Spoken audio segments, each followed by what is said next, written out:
சங்கீதம் 58 அதிகாரம். மவுனமாயிருக்கிறவர்களே, நீங்கள் மெய்யாய் நீதியை பேசுவீர்களோ? மனுபுத்திரரே, நியாயமாய் தீர்ப்பு செய்வீர்களோ? மனதார நியாயக்கேடு செய்கிறீர்கள், பூமியிலே உங்கள் கைகளின் கொடுமையை நிறுத்துக் கொடுக்கிறீர்கள். துன்மார்க்கர் கர்ப்பத்தில் உற்பவித்தது முதல் பேதலிக்கிறார்கள், தாயின் வயிற்றிலிருந்து பிறந்தது முதல் பொய் சொல்லி வழிதப்பி போகிறார்கள். சர்ப்பத்தின் விஷத்திற்கு ஒப்பான விஷம் அவர்களில் இருக்கிறது. பாம்பாட்டிகள் வினோதமாய் ஊதினாலும் அவர்கள் ஊதும் சத்தத்திற்குச் செவிகொடாதபடிக்கு தன் காதை அடைக்கிற செவிட்டு விரியனைப் போல் இருக்கிறார்கள்.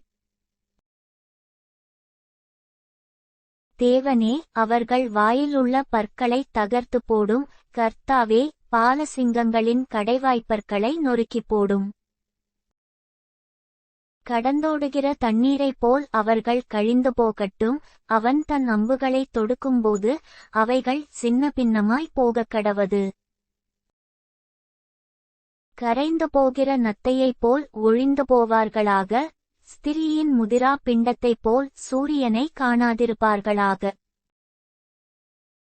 முள் நெருப்பினால் உங்கள் பானைகளில் சூடேறு முன்னே பச்சையானதையும் எரிந்து போனதையும் அவர் சுழல் காற்றினால் அடித்துக் கொண்டு போவார்.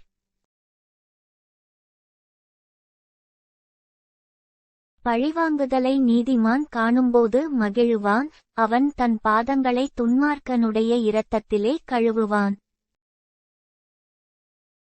அப்பொழுது மெய்யாய் நீதிமானுக்கு பலன் உண்டென்றும் மெய்யாய் பூமியிலே நியாயஞ்செய்கிற தேவன் உண்டென்றும் மனுஷன் சொல்லுவான்.